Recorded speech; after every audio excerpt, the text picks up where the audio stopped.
choisir celle que vous voudrez, que vous préférez regarder. Vous êtes ici sur la version avec fond sonore. C'est parti.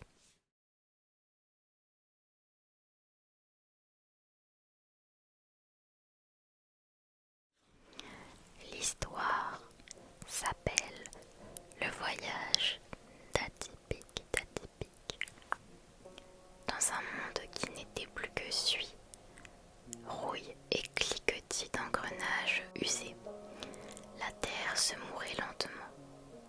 Le sol, autrefois fertile et vivant, n'était plus qu'un tapis craquelé de poussière.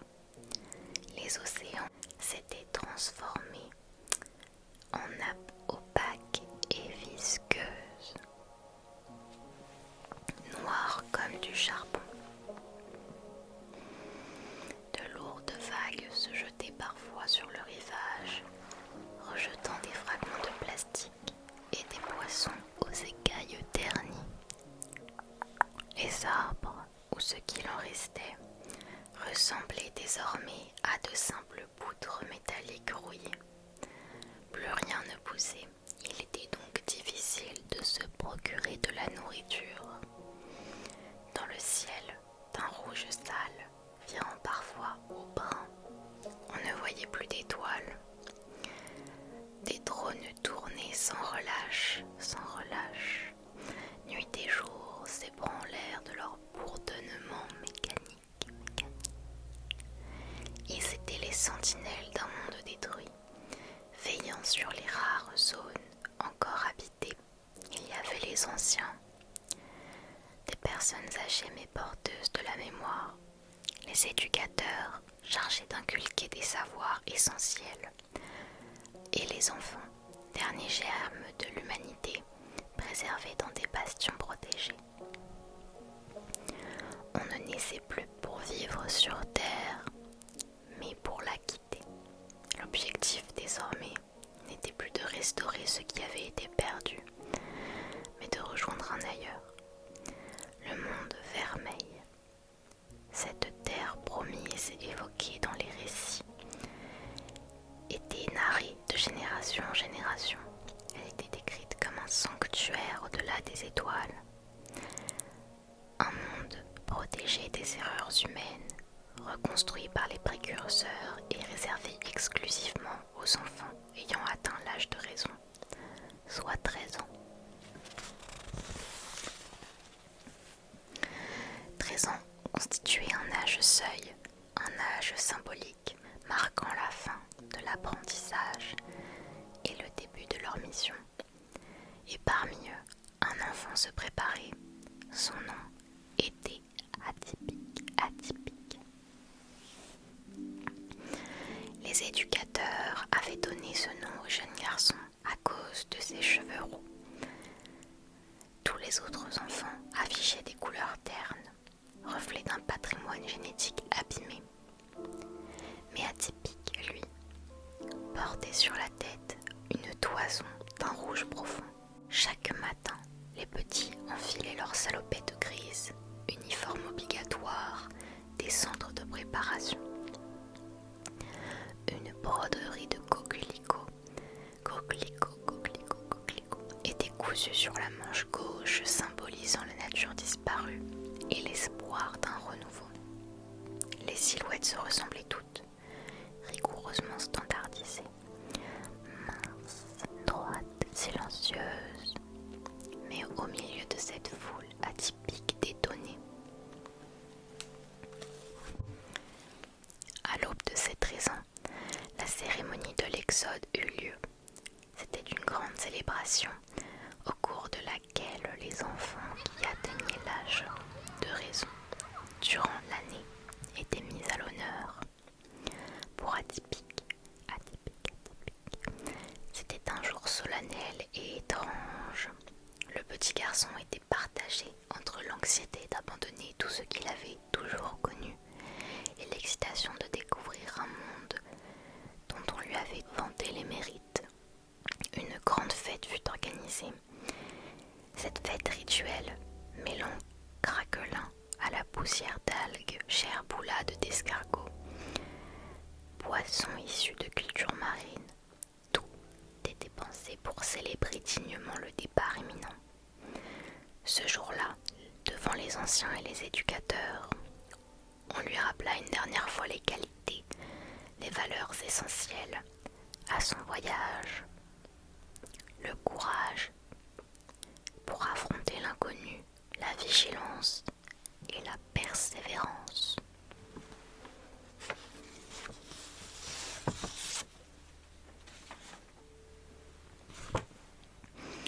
Puis enfin, on l'invita à monter dans le vaisseau qui devait le mener jusqu'à la terre promise. Mais ce vaisseau ne ressemblait pas à une fusée. C'était une sorte de bulle propulsée par une énergie fossile, rare avec une tablette de commande centrale. Un moteur galactique en cristal de synthèse dirigé par une intelligence informatique que l'on appelait Charmille. Elle devait aider Atypique durant sa quête. Les bulles, les vaisseaux étaient conçus pour n'accueillir qu'un seul enfant à la fois. Ce voyage se faisait seul. Alors que la fête résonnait encore dans sa mémoire, le vaisseau d'Atypique fendait déjà l'atmosphère. Il subit d'intenses secousses, fut remué, malmené dans tous les sens, mais il savait que l'arrivée en valait la peine. Au début fasciné, il regardait autour de lui l'espace. Il s'attardait sur chaque petit point brillant au loin, les planètes à côté desquelles il passait. Il était envoûté par cette immensité cosmique et ses yeux se fermèrent bien vite, sans qu'il ne s'en rende compte. Il fut réveillé par de nouvelles secousses, beaucoup plus violentes cette fois. Alarmé, il demanda de l'aide à Charmille, l'intelligence artificielle qui l'accompagnait. Ce à quoi elle répondit: turbulence imprévue détectée. Une ceinture d'astéroïdes nous oblige à nous poser momentanément.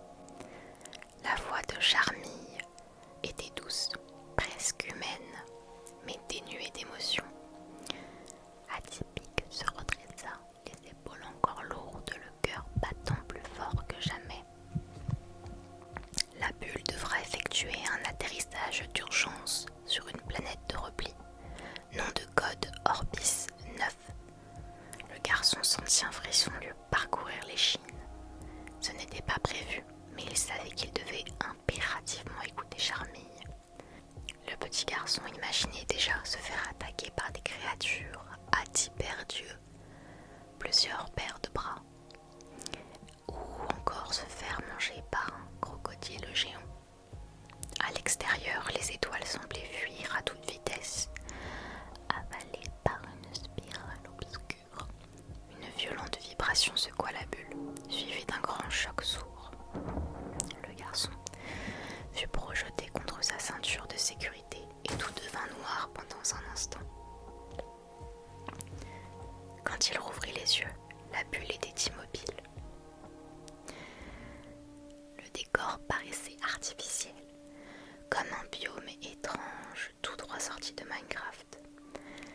Un silence puis un sifflement étrange provinrent de l'extérieur. Atypique se détacha légèrement, le souffle court, et ouvrit le sas pour constater l'ampleur des dégâts.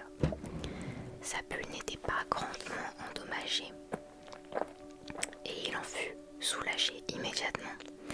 De plus, l'air qu'il respirait ne semblait pas toxique. Atypique posa un pied sur le sol couvert de mousse. Autour de lui s'étendait une forêt phosphorescente à perte de vue. Des arbres aux troncs translucides, des lianes luminescentes, des éclats flottant dans l'air comme des lucioles. Il fit un pas puis un autre. Derrière lui, la bulle se rétracta. Un drone le rejoignit, c'était Charmille. Elle avait adapté sa forme pour accompagner Atypique et s'illumina doucement. Statut vital stable, niveau d'adrénaline élevé. L'atmosphère d'Orbis 9 est respirable, surveillance thermique enclenchée. Atypique hocha la tête, les jambes encore tremblantes. La forêt devant lui semblait respirer. Il y avait dans l'air une odeur douce, presque sucrée, mêlée à celle de la terre.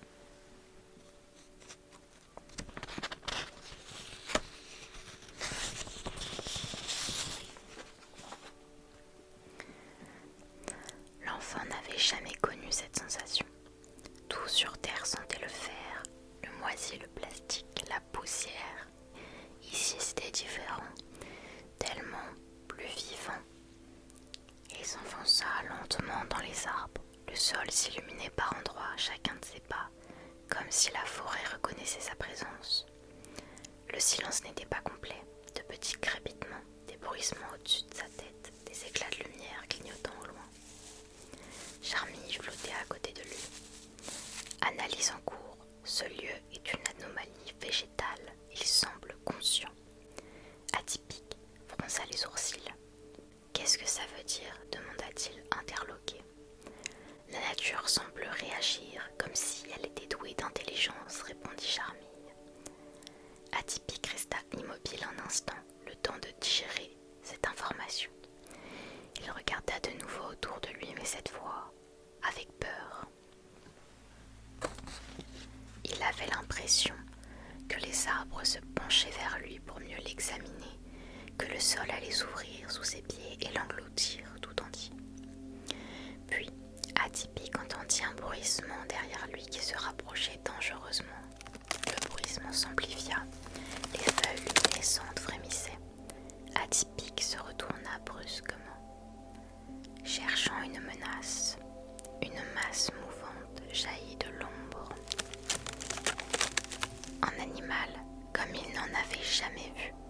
C'était une créature semblable à un hérisson, comme ceux qu'il avait déjà aperçus dans les illustrations de ses livres. Cependant ses piquants brillaient d'une lumière incandescente, presque électrique. Ses yeux de perles sombres fixaient intensément Atypique. Avant qu'il ne puisse reculer, la créature bondit avec une rapidité surprenante, frappant les jambes du jeune garçon de ses griffes acérées.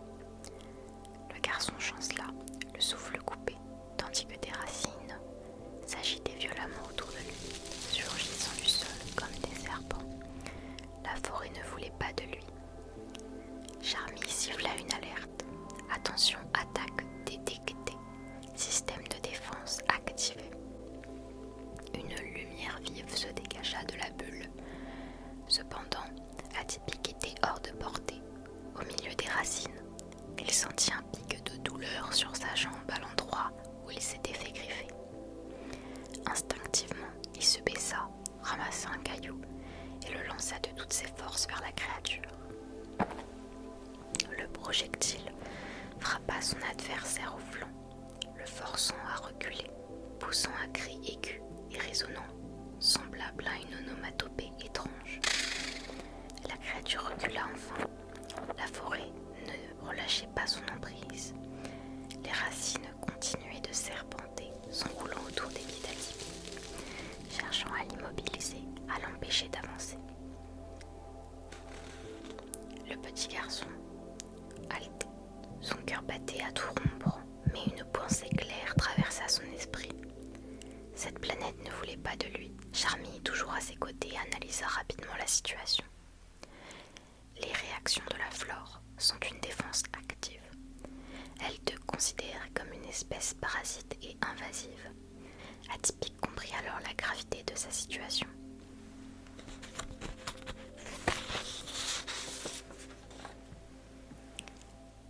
La pression des racines se fit plus forte.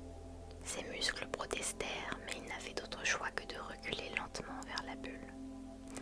Chaque pas était un combat contre la nature elle-même, contre ce rejet silencieux et implacable. Enfin, Atypique atteignit la bulle. Il se glissa à l'intérieur, ferma la porte hermétiquement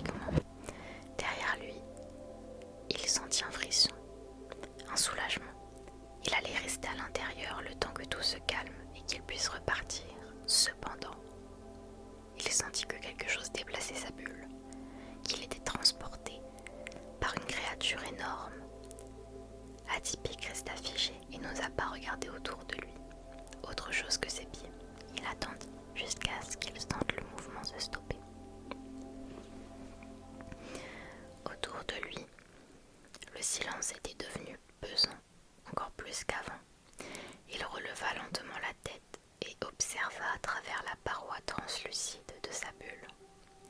Ce qu'il découvrit lui coupa le souffle. Devant lui, la forêt s'arrêtait net. Plus un seul tronc, plus une seule feuille. Le paysage avait changé brutalement. Il faisait face à une vaste clairière stérile, un désert de poussière, craquelé et sec, où la vie semblait avoir été arrachée. Comme sur Terre, au centre des structures métalliques rouillées, effondrées et rongées par le temps, se trouvaient des panneaux solaires brisés, ainsi que des restes de modules humains, des plaques de métal. Il comprit immédiatement. Cette planète avait déjà connu l'homme. Il sortit de la bulle avec beaucoup de prudence, la forêt restant étrangement calme derrière lui. Il s'approcha d'un mur à demi écroulé, caressa du bout des doigts la surface rugueuse et froide du vestige. Méticuleux, il observait chaque détail. Une plaque métallique se décrocha lentement et tomba dans un bruit sourd. Atypique s'agenouilla. L'enfant sentit un poids dans sa poitrine. Une liane se rapprocha lentement de lui et effleura son épaule. Le petit garçon sursauta et remarqua bien vite que la liane ne l'attaquait pas. Elle se posa doucement, presque avec tendresse, sur son épaule et contre sa joue. Il comprit que la planète observait, qu'elle testait, qu'elle se souvenait. Alors il posa la main sur la liane et ferma les yeux. Il murmura : « Je suis désolé et je comprends maintenant, je ne resterai pas. » La liane se retira doucement. Atypique remonta dans sa bulle. Avant de refermer le sas, il se retourna une dernière fois vers la clairière et vers ses ruines. Il grava cette vision dans sa mémoire pour ne pas l'oublier, pour ne pas recommencer. Alors que la bulle s'élevait dans l'atmosphère d'Orbis 9, il regarda une dernière fois la forêt, qui, déjà, semblait refermer ses branches sur les traces de son passage. Dans l'espace noir constellé de lumière lointaine, peut-être Orion, il pensa au monde vermeil, et il se fit une promesse. Si il y arrivait, il protégerait ce nouveau monde, il le respecterait. Il veillerait à ce que jamais plus l'humanité ne devienne ennemie du vivant.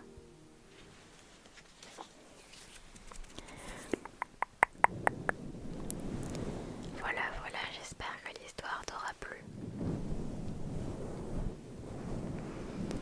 En tout cas, j'ai beaucoup aimé la faire et l'écrire.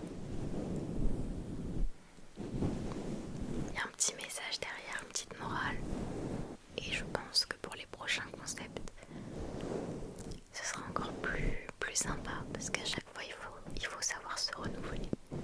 Et même au niveau des mots déclencheurs que vous proposez, ça change. J'ai hâte de refaire ce concept, j'aime vraiment beaucoup. Et ça vous fait participer, ça vous met actif dans la vidéo. Ça, c'est vraiment cool.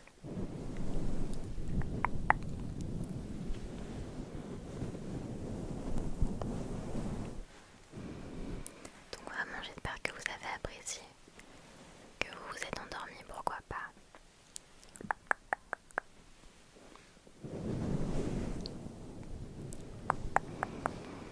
Je vous souhaite en tout cas de passer une très bonne nuit.